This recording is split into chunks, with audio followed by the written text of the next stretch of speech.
Our topic for tonight is about how to start and thrive as a freelance writer this 2024.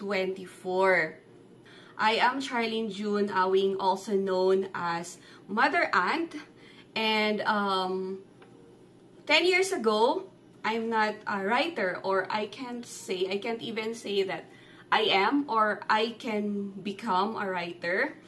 Kasi nag-work po ako sa government agencies. Yung pinaka-latest na job ko is from the Philippine National Police as a crime registrar. So 10 years ago, I was in front of a computer entering crime data inside the Philippine National Police database.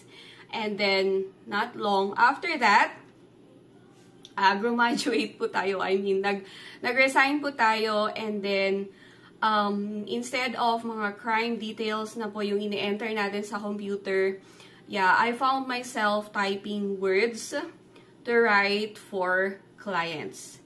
So, that's me. So, let me know kung ikaw, ano naman yung ginagawa mo right now, ganyan, or who were you 10 years ago para maiba naman, and who do you want to become? Ayan. Speaking of yung writing, sa writing journey, who do you want to become and who you are 10 years ago? Yan. And now, after the almost, kasi parang 2015, 2016, yung pinaka naging full-time na freelance writer ako. So, that's like more than 8 years of experience writing for clients, and also as a self-published book author, and now a consultant to my clients for their content writing needs or their digital marketing needs. Gusto ko pong ibahagi kung ano yung mga natututunan ko sa inyo para at least na meron din po kayong magamit as tools kapag nag-start pa lang kayo or you feel stuck sa sarili ninyong writing journey. Okay? Dito sa freelance writing side gig community, bale, ang role ko is maging writing buddy ninyo. So yes, our topic for this webinar is going to be a list of actually mga laging tinatanong sa akin in the past, and nag-assess ako kung ano ba yung mga questions na lagi nating nare-receive last year, to be exact. And ito po yung mga lumabas. So, first is personal branding for writers. Second one is client attraction strategies. And the third one is financial management. Not actually financial management, pero marami kasing nag-a-ask, magkano po ba yung kinikita sa freelance writing, or magkano ba yung kikitain as a writer, ganyan. So, i-discuss natin yan mamaya. And then the other subtopic for this webinar is going to be productivity tips. Building your portfolio, madami din po kasi tayong nare-receive na mga questions about that. And the last but not the least is yung well-being for writers. Okay? Yung sa personal branding natin, ang pag-uusapan lang naman natin is about how you can stand out from the crowd. Kasi, honestly, 6 years ago, mas madaling mag-stand out. Kaya, kung ano yung mga strategies na na-receive natin or nakita natin or narinig natin sa iba years and years ago, pwedeng mag-work pa din siya ngayon, but there are some tweaks. So, yun po yung i-discuss natin. Kaya, na-specify po sa webinar na how to start and thrive as a writer this 2024. Kasi titingnan natin kung ano nga ba yung mga ibang nag-work pa rin ngayon. And matingnan nyo na rin kung ano nga ba, bakit kaya yung tips na narinig ko dati, hindi naman siya nag-work sa akin. Let's start with, this question. Who are you? Who are you? And who are you? Di ko alam kung saan ko ilalagay sa camera. Ayan. Diba? Papel ang gagamitin natin, hindi, presentation. Kasi diba personal branding, yung una nating topic. So, sino ka? Kung hindi mo masabi kung sino ka, ayan, mahihirapan tayo sa personal branding. Kasi, ang una talagang tatanungin is, who are you? Diba? Pag kunwari, mag-a-apply ka, kahit na yung sa mga job applications yan, diba? May pa-introduce yourself silang questions. So, aside from who are you, ayan, isa pang kailangang tanungin mo para you can come up with your personal brand as a writer is, why are you here? Ayan po. So, why are you here? And then the third question, guess what? The third question is ito po. Who are you doing this for? Ayan. If na-answer mo ng buong puso itong tatlong question na to, meron ka ng something unique na may i-offer sa mga clients mo. Or sa mga readers mo, if gusto mong mag-focus lang sa book writing or sa blogging, ganyan. Akala kasi ng iba, magsi-stand out ka if madami kang listahan ng achievements or certificates or yung educational background, ganyan. Sa totoo lang po, sa writing, sa freelance writing in particular, hindi po yan talaga yung makakatulong sa'yo to stand out. Yan. So, more of like, yung webinar natin ngayon, may medyo workshop siya. So, kung ayaw nyong i-share sa comment section yung answers ninyo dun sa tatlong question na yan, okay lang. Isulat nyo sa notebook ninyo, or kung Google document yung gusto nyong gamitin, then, ayun, yun po yung gamitin nyo. Okay?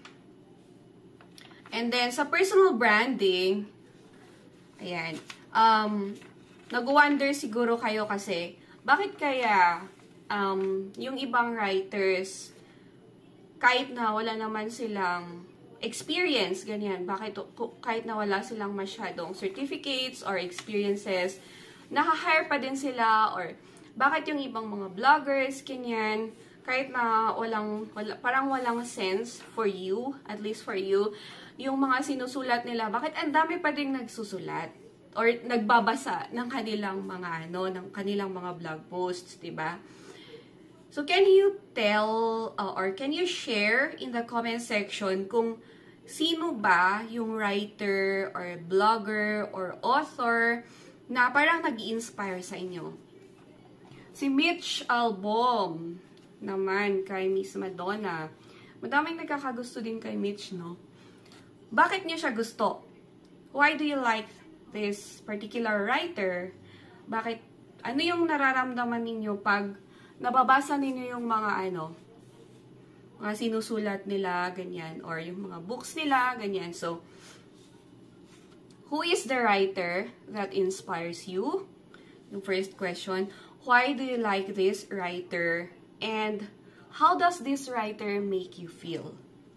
Kasi kung ano yung bagay, ano ba yung mga personality or yung style of writing siguro, or yung way ng pag-deliver niya ng kanyang mga stories, sobrang parang totoong-totoo, ganyan.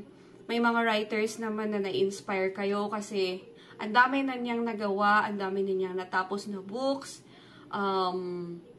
mga series na books pa yung na-publish niya, ganyan. Tapos naging movies pa yung books na nasulat niya, ganyan. So, yun, kung ano yung mga nagustuhan nyo sa kanila, tapos ano yung nararamdaman ninyo kapag nababasa ninyo yung mga sinusulat nilang libro, ganyan, that's their personal branding. That's their brand. Okay? So, same with you. Kung gusto mong ma-establish yung personal brand mo din as a writer, you start with who you are. Diba? Who are you really? Okay? Kailangan mo talaga makilala kung sino ka as a writer. And, why are you here? Ano yung purpose kung bakit ka nandito? And who are you doing this for? Shout out na lang po yung The Purpose Driven Life na book. Ito po yung isa sa mga books na nabasa or binabasa namin sa loob ng The Writer's Nook PH. And itong book na to talaga sobrang ano siya, pipigain ka, ganyan, mapanakit, ganyan. Pero, at the end of every chapter, mapapatanong ka talaga and marirealize mo kung sino ka nga ba? Sino ka nga ba? Why are you here? Bakit ka kaya nilagay ni God dito sa world? Ganyan. Ano kaya yung mission mo? Ganyan. Magkakaroon ka po ng clarity kapag binasa mo yung libro.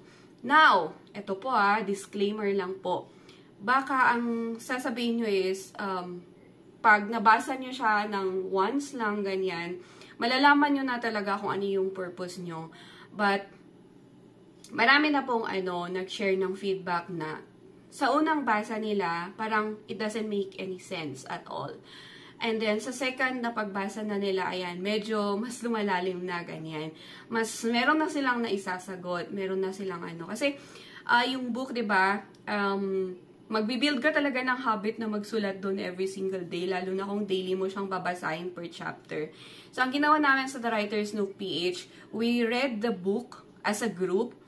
So, yun, accountability group talaga, babasahin nyo siyang magkasabay, and then magjo-journal kayo, mag-reflect kayo from the lessons that you've learned from this book after nung pagbabasa, and then mag-sharing kayo. So, may mga may mga iyakan, may mga tawanan, may mga, hindi ko alam kung gusto mo sigurong magalit, pero hindi mo lang magawang magalit, ganyan. But, anyways, yan, gusto ko lang i-shout out yung book na to, okay? Okay, so that's our topic na personal branding. Your personal brand as a writer starts with who you are. Yun lang naman yung summary nun. So, next topic na natin is client attraction strategies. Sabi ko kanina, diba, whatever worked 6 years ago, hindi ko alam or hindi natin mapipinpoint kung ano yung mga nag-work pa din ngayon. But ito yung i-share ko po sa inyo is yung mga nagawa ko, yung mga ginagawa ko pa din, ganyan. So, if you would like to test it out, then wala po siyang guarantee, sorry ha.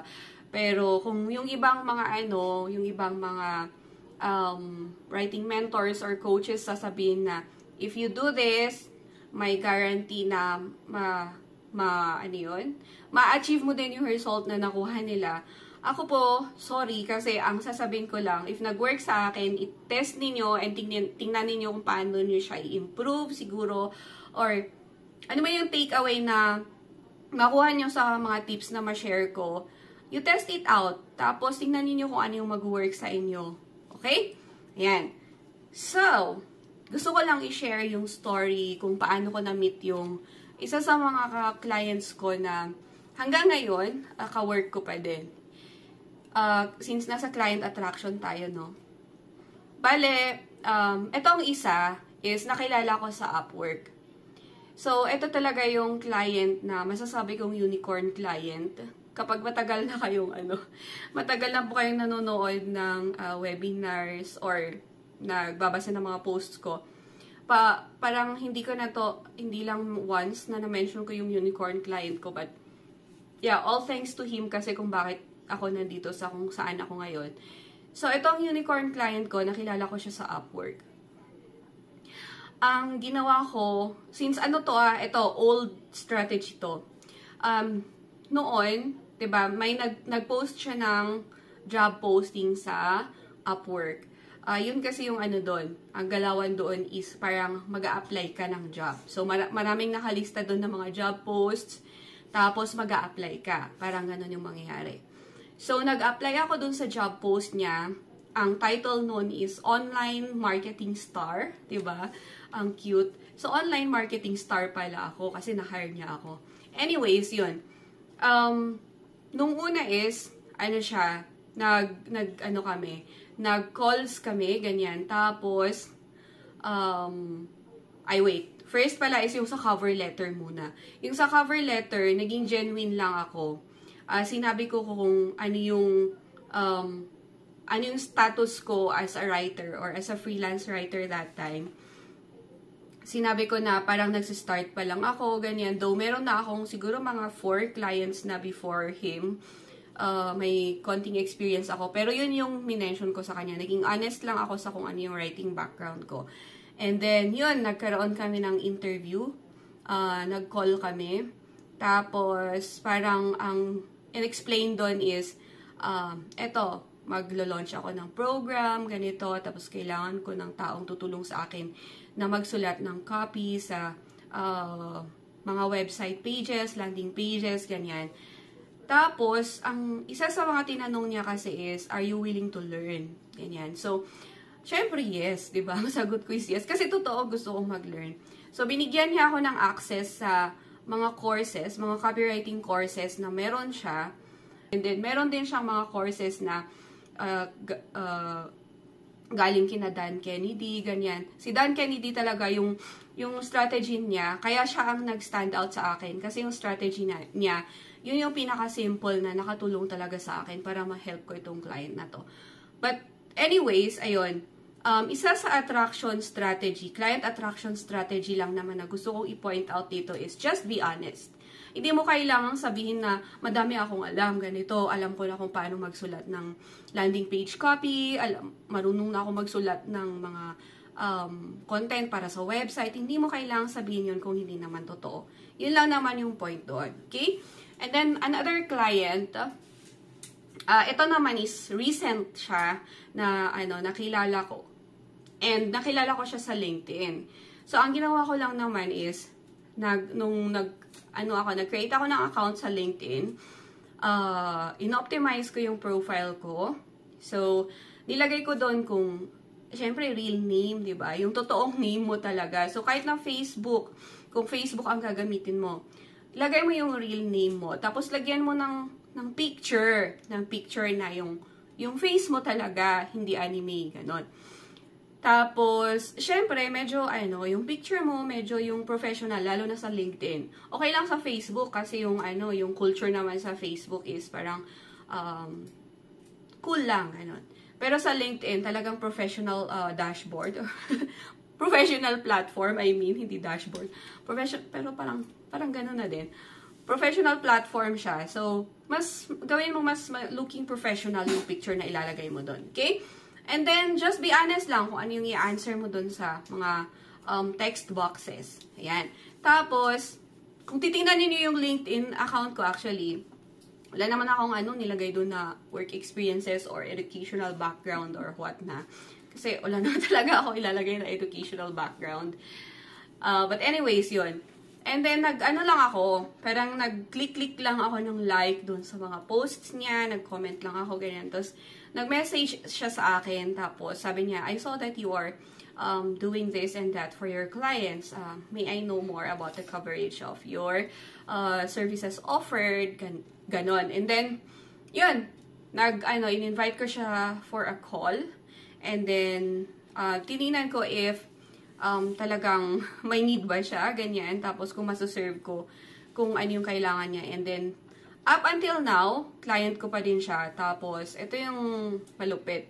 Parang, nung mga unang projects namin, ayaw niyang kinig sa akin. Kasi medyo matanda na siya. But anyways, ayaw niyang makinig sa akin. Pero ngayon, alam na niya kung bakit sinasabi ko na ito yung gagawin natin, ganyan, kailangan ito yung ayusin natin, ganyan, para sa lead magnet niya, ganon. Tapos, dahil doon, diba, parang every time na meron siyang writing needs, lumalapit talaga siya sa akin. And then, ngayon nga, gusto niyang i-ghostwrite ko yung kanyang book. So, that's the latest na project na parang napag-usapan namin just recently, like last night. Yan. So, yun. Ano yung point ko naman doon? Okay. So, sa client attraction strategy na gusto kong i-point out doon is, syempre, networking is really powerful kapag alam mo kung paano siya gamitin. So, ito yung gusto kong i-share sa inyo na pwede nyong gawin mamaya na. Ayusin nyo yung profile nyo, kahit na Facebook lang yan, or sa LinkedIn, mag-create kayo. Yun, gawin nyo yung sinabi ko. I-optimize nyo siya, ilagay nyo yung writer kayo, freelance writer. Kung wala pa kayong malagay na something, na flowering words or whatsoever, just write something there. Sabihin mo lang na freelance writer ka, that's all. Tapos, tsaka ka mag-browse dun sa LinkedIn ng mga profiles ng mga tao. Tapos, matitingnan mo din kung sino yung magsa-stand out sa'yo na who are you here for? Ito yung question kanina. Who are you doing this for pala? Sorry. Who are you doing this for? Makikita mo siya along the way habang nagbe-browse ka ng mga profiles. After na naayos mo yung profile mo, make sure na mag-connect ka doon sa mga taong nakaka-relate ka, ganyan.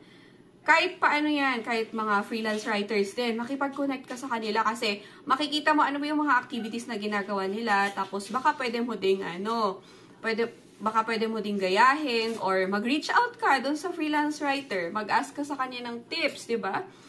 There's nothing wrong with doing that. Asking for help is actually being courageous, being true to yourself na naging honest ka na kailangan mo ng tulong. And pag ginagawa mo yun, binibigyan ka ni God, binibigyan ka ni universe ng help kasi nag-ask ka, diba? So, yun lang naman yun. And then, sa networking, hindi dapat yung purpose mo lang is makipag-network ka kasi gusto mo magkaroon ng client. Hindi ganon. Like, be genuine lang. Kapag makikipagkaibigan ka, ano ba yung purpose mo? Para lang may mahingan ka ng tulong? Hindi, diba? Ganon din kapag hahanting ka ng mga clients, 'di ba? Sa client attraction, just be genuine din. Yung way kung paano ka maghanap or makipagkaibigan, yun din yung gawin mo kapag maghahanap or magko-connect ka sa mga clients. Okay? So, ngayon, ang tanong kasi is, paano kung ayoko pa munang mag-connect or mag-reach out, ganyan? Paano kung nahihiya pa akong mag-message sa mga tao? May mga ibang platforms naman, kapag kunwari ikaw, nahihiya ka. Kapag nahihiya ka, na mag-reach out pa sa mga clients, gaya ng LinkedIn platform, sa LinkedIn platform, pwede kang pumunta sa Upwork, di ba? Pwede kang pumunta sa Upwork, sa onlinejobs.ph. Pwede doon. Tapos, mag-apply ka na parang jobs. Ganyan. Kasi online job sites, online freelance. Basta, yun na yun. Yun, pwede rin sa Facebook, sa Instagram, kung may Instagram din kayo, mas gusto ninyong doon, o doon din kayo, pwedeng humanap ng mga clients. So, paano naman sa mga aspiring bloggers, ganyan, sa mga aspiring book authors, ganyan, same. Dito sa client attraction, there are also things that I want to share with you, of course, para may takeaway kayo dito sa part na to. Kanina sa personal branding, di ba? Yung start with who you are, why you are here, who are you doing this for. Now, dito naman, ano yung action sa client attraction strategies? Yung una is, para makapag-build kayo and makapag-maintain ng magandang relationship with clients. Diba? Professional relationship ang pinag-uusapan natin dito. Unang tip ko is to listen. Kahit na hindi kayo mag-call, yung mga 2 examples kasi na na-share ko kanina, call eh. Kasi yun yung recent na mga ginagawa ko. Yung mga old kasi puro chat din. Actually, meron pa rin mga clients na maklo-close ninyo or makakausap nyo, makaka-deal ninyo kahit sa chat lang. So, kung kunwari, ayan, hindi kayo magko-call, paano kayo magli-listen kapag via chat lang? I-stalk ninyo yung mga accounts nila. Diba? Kunwari, dito sa Facebook, mas personal kasi dito sa Facebook kaysa sa LinkedIn eh. Paano ka magli-listen dito sa Facebook? Check mo yung mga personal accounts nila, tapos makikita mo yung mga posts nila, ganyan. Minsan may mga nagra-rant, ganyan. Siguro ayaw natin ng mga clients na mahilig mag-rant, diba? Pero, meron tayong expression. Di ba, mahilig ang mga writers, mahilig sa mga expression. So, meron sinasabi na read between the lines. kung minsan din, kahit na super successful lahat, or kahit na super good vibes lahat yung mga pinopost nila sa kanilang mga profiles, meron at meron pa din tayong makikitang symbol. Diba? Ganyan ang mga writers. Habang nagsusulat tayo ng nagsusulat, na-understand natin paano nag-work yung mind ng mga ng ibang tao. So, may makikita kang mga symbols and, ayun, like for example, yung mga obvious na symbols na, pag nagpo-post sila sa page nila, parang super boring lang, sorry. Parang walang sense yung pinupost nila sa mga business pages nila. So yun, pwedeng ganun yung way for you to be able to listen. Or kung kunwari, sa mga vloggers, ganyan. Paano ka magli-listen sa mga audience mo? Consistently ask them questions. Diba? Lagi mong tanungin kung ano ba yung help, ano pang help ang need nila, ganyan. Na-answer ba yung questions nila dun sa vlog na sinulat mo? Or sa book naman, diba? Magpa-feedback tayo or mag-ask tayo ng feedback. Diba? I-ask natin, tanungin natin, kumusta nabasa mo ba yung yung libro, ganyan. So, kumusta? How did you feel about it? Ganyan. Ano yung pinaka nagustuhan mong part? Ano yung pinaka-ayaw mo? Ganyan. Ano yung naramdaman mo? Mga ganon. So, mag-ask tayo ng feedback. Mag-ask tayo ng questions. That's how we can listen sa mga potential clients, sa mga audience, sa mga readers natin. Okay? And then, another tip is to understand. Letter D po yun. Yung sa dulo. Understand. Hindi ko alam, nagmi-mirror yata yung camera, but understand po yung word na yan. Anyways, ayan. Sa pag-understand naman, diba, nag-listen tayo. So, nalaman natin na, or na scrutinize natin, detective. Kasi detective tayo kuminsan eh. Nakita natin na yung page nila parang hindi masyadong nag-engage yung mga tao, ganyan. Pag nakita natin yun, pwede tayong mag-reach out sa kanila, tapos sabihin natin na ganito, nakita ko na yung page mo, ganito, baka need mo ng help with blah blah blah, ganon. Or pwede rin na pag sa mga online jobs platform, obvious kasi dito, obvious sa mga online jobs platform kasi sasabihin nila na key roles and responsibilities. Ikaw, kung mag-hire ka ng tao, ganyan. Hindi ka naman maglalagay ng requirements na, kailangan na may NBI clearance to. Hindi ka naman maglalagay ng ganun kung wala kang fears, diba? So, hindi ka rin mag-hire ng tao na hindi ka mag-a-ask ng biodata kasi baka yung Facebook name niya, hindi pala yun yung real name niya. So, mag-a-ask ka ng biodata para makita mo kung totoong tao ba talaga itong kausap mo or hindi. So, ayun, parang yun. Doon magsa-start. So, kapag ikaw naman as a writer, i-check mo at i-understand mo yung mga key roles and responsibilities, mga requirements dyan sa mga job posts. Tingnan mo kung ano ba yung parang hugot nila, kung bakit ganun yung hinahanap nila. Tapos, yun yung ipipresent mo sa cover letter mo or sa application letter mo. Okay? And then, gusto nating gawing example yung mga doctors eh. Kapag gusto mo naman ng calls, ganyan, then diagnose the problem.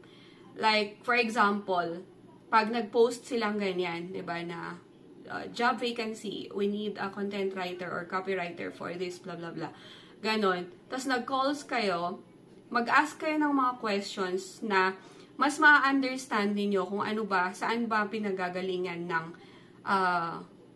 kung bakit kailangan nila ng 4-year degree holder, 4-year bachelor's degree holder, na mag-work para sa kanila, ganyan. Hanapin nyo kung paano, ano yung hugot nila doon, tapos tingnan niyo kung ano, kasi kung minsan, or may mga na tayo dito, may mga testimonials or case studies na mga freelance writers, ganyan, kahit na yung requirement is degree holder, pero nag-apply pa din sila, and yun nga, in-understand nila kung saan ba nanggagaling, kung bakit naghahanap yung tao na to ng degree holder. Tapos, present nila yung sarili nila as someone na, okay, hindi mo kailangan ng degree holder. Pwede kitang matulungan kahit na wala akong ganyan. Parang ganon, though hindi direct na ganon na. Parang, syempre dun sa portfolio, which is, i-discuss natin mamaya. But anyways, yun. Understand their pain points and challenges. Yun yung ano nun, di ba? So, ano yung next na gagawin mo? Once na na-understand mo yung mga challenges nila, ayan, so, offer genuine help. Ayan. Sabi ko kanina, di ba, pag nagko-connect tayo sa mga potential clients, ganyan, yung purpose dapat is hindi para magkaroon ng client, ganyan, para makikipagkaibigan ka lang, magbibuild ka nga ng relationship, di ba? Na totoong tao ka lang na, yun, gusto mong mabuild talaga yung relationship ninyo, para matingnan mo kung, yun nga, may problema ba talaga siya, tapos, yung offer mo ba, yun kaya yung makakatulong doon sa problem niya para ma-achieve niya yung goals niya, ganyan. Then, yun, tsaka ka mag-offer ng genuine na help. So, ibig sabihin, kapag, di ba, naghahanap sila ng content writer or ng blogger na magpro-promote, ayan, na magpro-promote ng products nila, ganyan, titingnan mo muna din kung, di ba, yung goals. Kasi may goals ang mga yan. Like for example, sige, example na lang natin is sa blogger din, sa mga bloggers. Yung mga companies, meron silang isi-set na goal kung bakit sila kukuha ng mga influencers or bloggers na magpo-promote sa products nila. So, kunwari, yung goal nila is makapag-sell ng 1 million na units ng kanilang product in 1 month. Tapos, ang following mo naman is 500 or less than 500. Ganyan. Kunwari lang ha. Parang ito is ano lang siya, parang example lang na sobrang obvious. Pero tingnan nyo rin kung paano siya mag-a-apply sa inyo. Tapos ganun yung goal niya. Then you know, 'di ba, na hindi talaga pwede, hindi talaga carry na matulungan mo silang ma-achieve yung 1 million unit na sales in a month using yung less than 500 na followers mo. Unless, syempre, mag-paid ads ka, ganyan, para makapag-reach ka ng more audience. But anyways, the point there is, tingnan mo din kung ano yung current state mo, kasi hindi laging all about you. Kapag mag-o-offer ka ng genuine help, it's always about the client's needs, diba? It's always about the client's needs and goals. Para din ikaw, syempre, hindi ka din mag-feeling guilty if hindi mo na-serve kung ano yung expectations nila. And then, ayun. So, yun lang yung sa offering genuine help. Next doon, speaking of expectations, ayan. Kapag aspiring na, freelance writer kayo, or blogger, or book author, mag-set kayo ng expectations before you start working on a project. Okay? So, isa na dyan is yung rates, diba? Pag-usapan yung maigi, yung rates ninyo, tapos yung deliverables, and then yung timeline. Next topic natin actually is about yung rates na to, but yung sa deliverables, be very specific. Kasi kung minsan, kaya nababurnout ang ibang mga writers kasi kung ano yung nasa contract, hindi ninyo nabasa ng maigi, sobrang excited kayo. May nakalagay pala doon na and other administrative tasks. Hindi ka lang pala writer. And other administrative tasks, merong ganun. Sa client attraction strategies, ang gagawin is, first, listen. And then second, understand. And then third, offer genuine help. And then, the fourth one, ano yung fourth one? Mga active sa recitation dyan. Ano yung fourth one? Set expectations. So, kasali na dyan yung rates, yung deliverables, and timeline. Yun, yung timeline din pala. Minsan, hindi lang naman mga clients ang dito sa timeline. meron din, always tingnan natin yung balance. Kasi kung minsan kaya nag-fail ang isang project kasi ang akala natin yung client lang yung hindi nagde-deliver on time. Pero kung minsan, tayo din, hindi natin na-anticipate yung mga bagay-bagay sa mga personal lives natin, na apektuhan yung deliverables natin and yung timeline. Okay? Balikan natin yung sa rates. Pero ito is yung sa financial management na po na topic. Kita nyo na yung notes ko. Sa financial management na topic, of course, bago ka magayos ng finances, di ba, ang una is titingnan talaga kung ano yung, or magkano ba yung inflow. Ayan. So, how much can you actually earn as a writer ba? So, yung i-share ko sa inyo is based sa experience, but it doesn't necessarily reflect. May pa-ganon, may pa-disclaimer agad. It doesn't necessarily reflect how much yung na-earn ko in a month, okay? So, meron kang base na pwede kang mag-earn from $20 per blog post up to $200. So, yun. Nung nagsa-start ako, $20 talaga. $20, ganyan, 25, 30, 35, tapos tumaas ng 50, ganon. Tapos, saka tumaas ng 150, tapos medyo may mga clients na nag-120, tapos tumaas ulit ng 150, 200, ganyan. Wala pa naman akong ibang na-experience na mas mataas pa doon. Sana magkaroon, no? Sana magkaroon. Ayan, so, how much can you earn? Yun, ranges from $20 to $200 per article. Tapos, sa copywriting kasi, more of, project-based, yung mga nakuha ko dito. So, for example, sa isang landing page, ganyan. So, pwedeng, yung sa landing page kasi, kasali na dyan yung mga emails, ganyan. Diba, pag pupunta ka sa isang landing page, mag-enter ka ng name, email, address. Tapos, may marireceive ka sa inbox mo na email na welcome, here's your gift, ganyan. Tapos, tomorrow, meron ka ulit, emails, ganon. May mga packages na ganon. So, meron naman tayong na-charge dyan ng $495 dun sa package na yon. So, depende talaga. And then, sa book writing naman, depende rin po siya. Sa blogging naman, itong si Travel with Carla, siya kasi yung parang pinaka-consultant natin dito sa loob ng FWSG in terms of blogging. May mga may mga yung parang magpo-post ka about their product, tapos babayaran ka ng 5,000 pesos and above. Ganun naman. Ayan, pwede nyo siyang disturbuhin. I-message nyo siya, hanggang gano'n kataas magbayad. Pero, oy gabi, ang dami niya napupuntahan dahil sa vlogging gigs niya. Like, libre na accommodation sa hotel, sa mga resorts, ganyan. Nakapag-travel pa siya sa ibang country, ganun. So, yun yung mga perks naman ng sa vlogging naman. Okay? And then, sa book writing, wala pa kasi ako talagang aside from ito, yung recent, yung book ko kasi, di ba, hindi siya for sale. Actually, it's a personal mission, pang personal mission purposes or advocacy, ganyan na purpose na libro. So, yung experience ko lang talaga in terms of sa book writing is ito nga, yung mag-ghostwrite ako. So, wala pa akong masabi talaga in terms of how much lang yung ma-earn mo. But, the other perks of writing your own book, of course, is that you'll leave a legacy. Diba? May maiiwan ka sa mga anak mo na mababasa nila na libro, diba?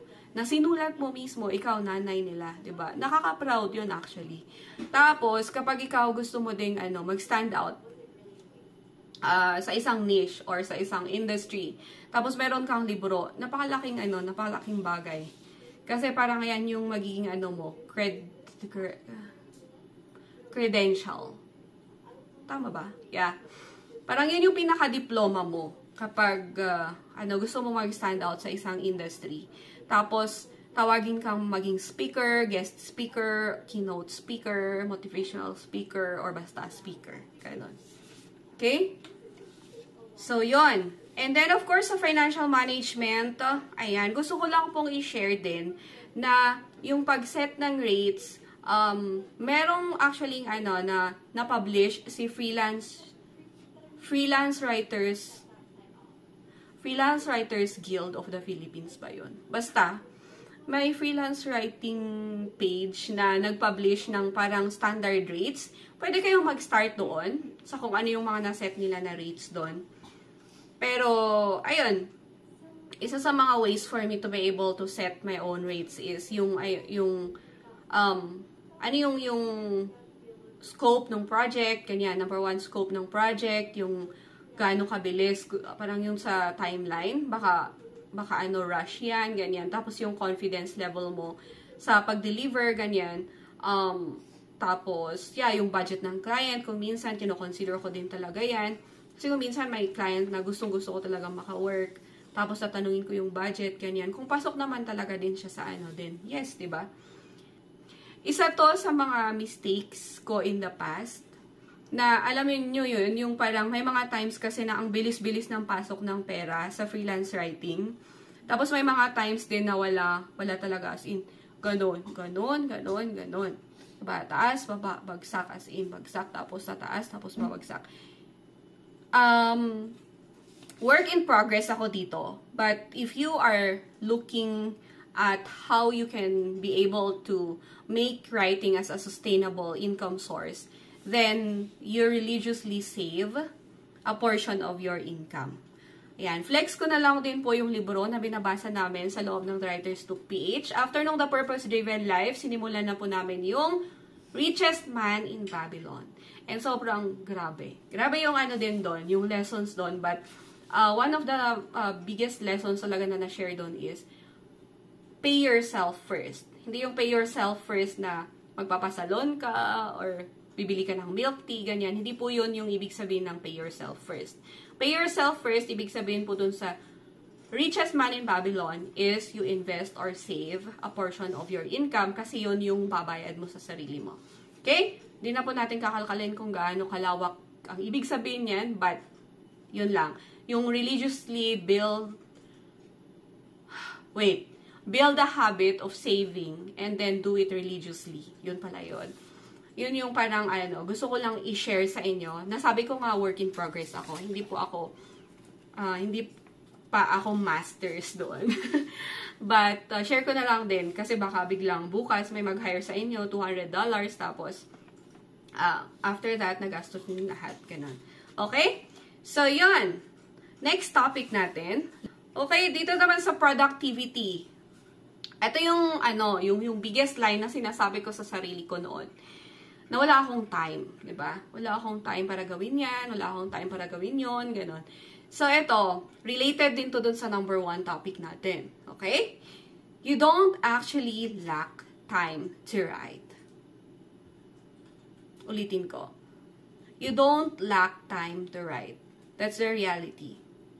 Because if you know who you are and why you are here, di ba? If you know who you are, why you are here, and who you are doing this for, you'll always have that motivation to make time for it.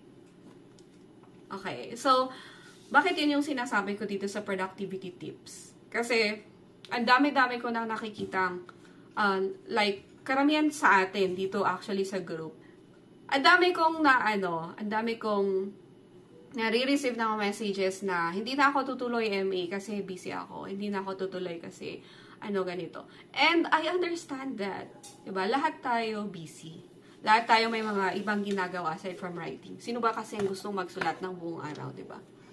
Hindi naman yun yung dream natin for ourselves in terms of sa writing goals natin. But, eto nga, kung kilala mo kung sino ka, alam mo kung bakit ka nandito sa mundong ito, alam mo kung bakit mo ginagawa ang pagsusulat na ito, you're gonna make time for it. Kahit na, yun, sa Just Right Challenge natin, ayan, flex ko na po yung Just Right Challenge natin. Ang sinishare natin doon na tactic or strategy is just show up for at least 2 minutes per day.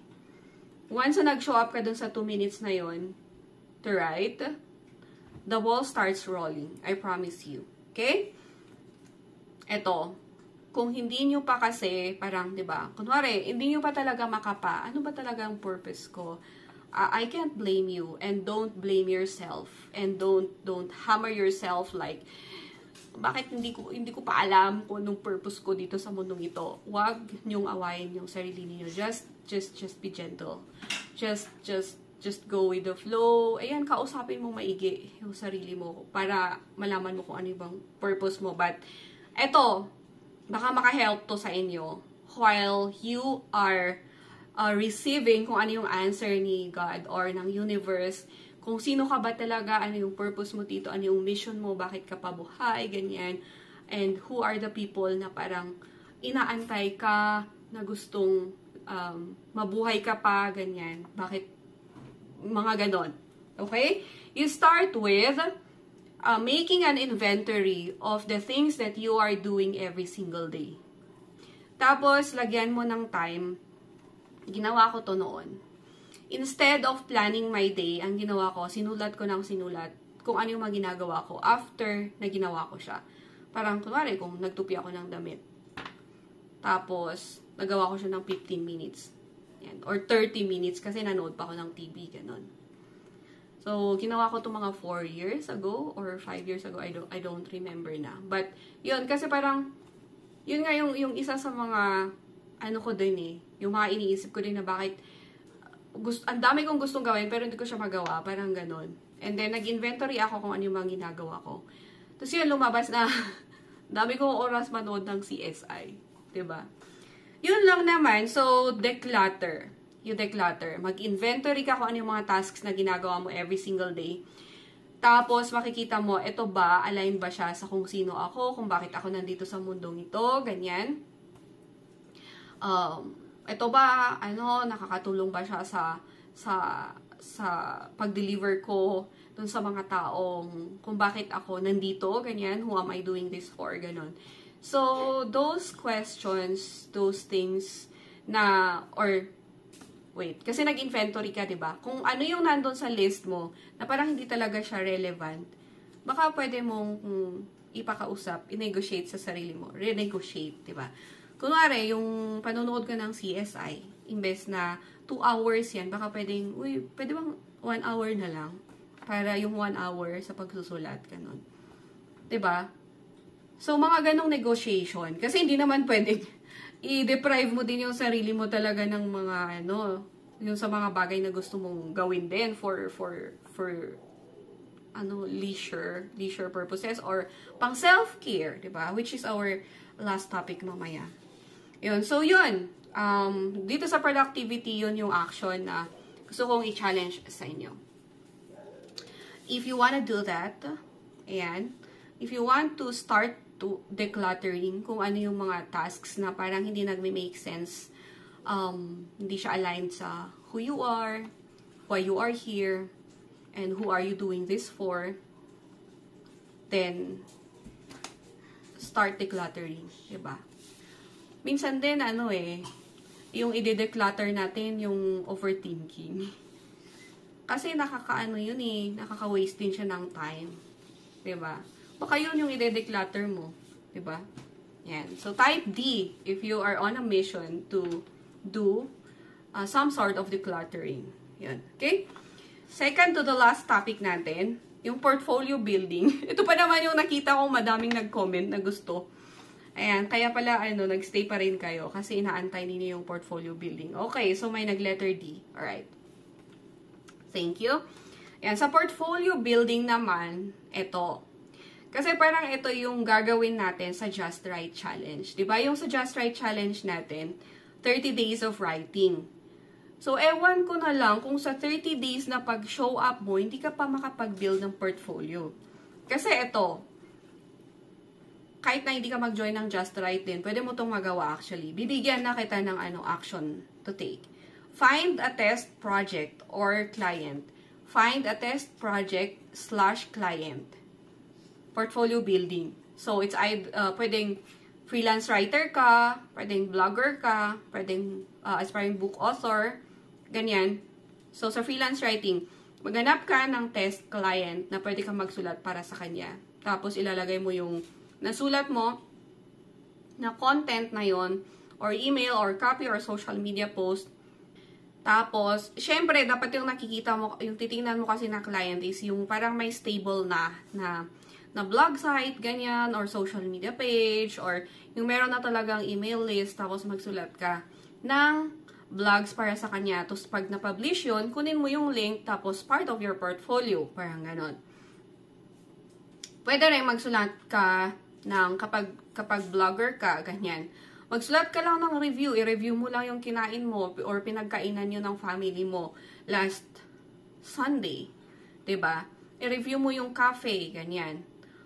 Baka gusto mong pumunta sa sa mga bagong open, 'di ba? So yung mga bagong open na cafe or restaurants, ganyan. Tapos kumain kayo doon, tapos picturean mo ng bonggang-bongga, yung mga pagkain, i-video mo. Tapos magsulat ka ng blog review. Tapos isend mo lang doon sa page nila. Nagsulat ako ng review. Ito yung feedback ko kasi sobrang nagandahan ako sa place nyo, nasarapan ako sa luto ng chef ninyo, nagustuhan ko yung services ng mga waiters, waitresses, kaya nagsulat na ako ng blog. Ito po siya. Send nyo dun sa email address nung restaurant or cafe na yon or sa kanilang Facebook page. Bahala na kung mabasa nila or hindi. Pero ang point ko dito is, naghanap ka ng test project or client. Kapag book naman, syempre, hindi pwede magsulat ka ng buong libro, tapos test project yon. Tingnan mo kung meron ka mga friends, di ba? Or na gustong magpa-check ng kanilang manuscript, ganyan, tapos i-review mo or proofread mo yung isang chapter lang ng libre. Kasi libre to, pinag-uusapan natin dito. Ililibre mo, ipo-proofread mo yung isang chapter. Tapos, kapag nagustuhan nila yung ginawa mo sa chapter na yon, malay mo, pag hinire ka na para sa 10 chapters more, di ba? So, yun. Parang yun yung point doon sa portfolio building. Okay? Kung hindi naman, kung para sa business mo talaga siya, then yun, magsulat ka ng magsulat para sa sarili mong business. Mag-publish ka ng mag-publish doon sa blog mo, or sa page mo, ganyan. So, paano na kung meron ka ng naipon na mga blogs, or mga social media posts, mga emails, or kahit anong mga sinulat mo dyan. So, i-save nyo po yan siya sa Google Drive. Pwede pong Google Drive yung portfolio ninyo. Basta i-categorize nyo lang siya na maiintindihan. Hindi kailangang maging creative ka sa paglalagay ng title ng folder mo. So, kung gusto mong ilagay doon na freelance writing portfolio, then freelance writing portfolio. Tapos, sa loob noon, mga documents na ito, email copy sample, blog sample, ganon, social media post sample, mga ganyan. And then, case studies, pag ganon lang, as simple as that. Tapos, kapag mag-a-apply ka ng mga freelance writing jobs, then, yun na po yung isi-send mo na folder dun sa mga potential clients mo. Okay? And then, pwede rin sa Canva. So, sa loob ng Writer's Nook page, and na-sale na po din natin to, yung Christmas bundle. Nag-sale tayo nung last Christmas. Binenta po natin ng $7.95. Lahat po yung mga recording ng lessons last season, yung season 1 ng The Writer's Nook page.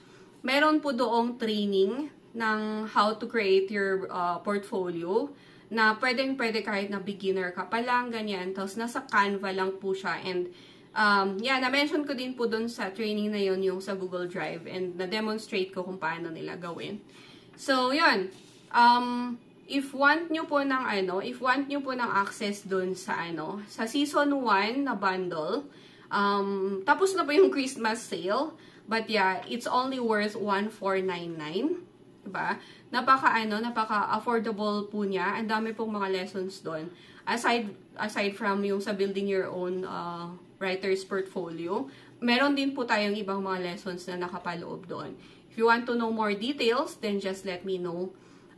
Just message me or comment ka dyan kung gusto mo nung portfolio or nung bundle, yung kabuuan ng bundle. Lahat ng mga lessons na nandun. May mga affiliate marketing doon, may mga content creation.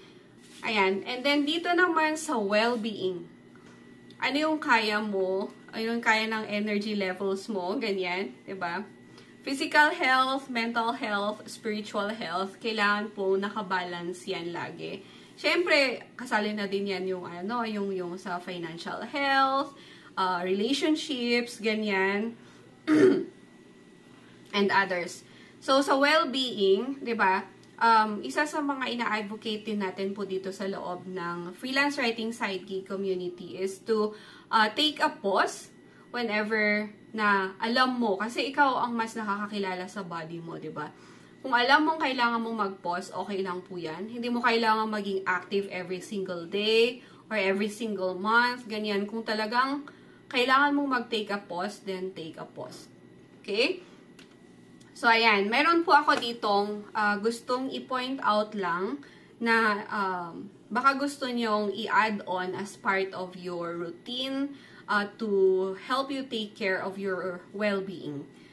So, first, of course, is yung sa movement, diba? Sa physical health. Ayan. Movement. So, yan. Medyo, kaya ako nag-try ngayon na nakatayo na mag-webinar. Kasi, alam kong 1 hour or more, yung pag-uupo ako, masakit na talaga yung sa likod ko. So, parang yun. Try ako ng ibang options para makapag-webinar pa din ako, pero at least na hindi, kasi naaapektuhan di ba? Pag masakit yung likod ko, hindi ako makapagsalita maayos, hindi ako makapag-share ng kung ano talaga yung gusto kong i-share na value with you. Yan. So, movement. And then, next is yung building relationships. Sobrang importante po talaga ito. So, hindi naman po kailangan na lalo na dun sa may mga challenges talaga sa relationships with family, hindi naman po kailangan sa family lang. Pero ito kasi yung totoo na parang napatunayan ko na kapag maayos yung relationship mo sa sarili mo, sa mga tao around you, kung ano man yung mga obstacles sa writing journey mo na darating, mahahandle mo po yan na hindi mo namamalayan. Okay? So, yung relationships na pinag-uusapan po natin, sa self mo, kay God din, sa community, sa family, sa mga friends. So, kahit na hindi po sa lahat ng yun, makapag-establish ka ng maayos na relationship, ano yung nakikita mong makakasupport sa'yo? Diba? Ano yung nakikita mong makakasupport sa'yo para mas maging productive ka? So, this is actually a productivity tip. Diba? So, i-add na natin to dun sa tips na na-share natin kanina. Na kapag okay yung relationship mo, especially with yourself, kapag kilala mo yung sarili mo talaga, ayan, magiging maayos yung yung flow ng energy mo, yung daily tasks mo, na di-deliver mo. Kung hindi mo man na-deliver, okay lang. Hindi mo kailangang i-hammer down yung self mo. And then, one thing more is yung sa volunteerism. Napakalaking bagay din to as writers na makatulong sa natin, sa well-being natin. Kasi it helps with the movement. Nakatulong siya sa movement, diba? Kasi pag nag-volunteer ka, pwedeng nalabas ka, ganyan. Pwedeng may physical activities, gano'n. Nakakamit ka ng ibang mga tao. So, sa relationship building din, nagkakaroon ka ng network. Diba? Tapos, malay mo, may pala doon, potential client. Anyways, yun. But yeah, doon sa well-being tayo mag-focus. Kapag sinusurround mo kasi yung sarili mo ng community talaga na magdadrag sa'yo pataas instead of yung i-drag down ka. Kahit na buong pamilya mo pa yan na nag-o-object sa kung anong ginagawa mo as a writer, kung meron kang community naman na alam mong nagsusupport sa'yo, then it's gonna be really helpful. Pwede na yun lang yung fino-focus mong tingnan. Kasi diba, always see or notice the silver lining, sabi nga nila. So, yun, dun sa volunteerism kasi, isa din to sa mga ways for us to be able to build our self-confidence. Once na nakakatulong po tayo sa mga advocacies, sa mga community work sa loob ng community natin, community work sa loob ng community, sa mga sa mga churches or events, ganyan, nakakatulong tayo, nakaboost talaga siya ng self-confidence. So, hindi naman kailangang laging writing yung ginagawa natin. Alright, so, yeah, yun lang. Promise, yun lang po talaga yung topic natin ngayong gabi. So, kung meron po kayong mga questions dyan, let me know. Yeah, Q&A session na po tayo. Okay, so that's it. And bye-bye. See you again next time.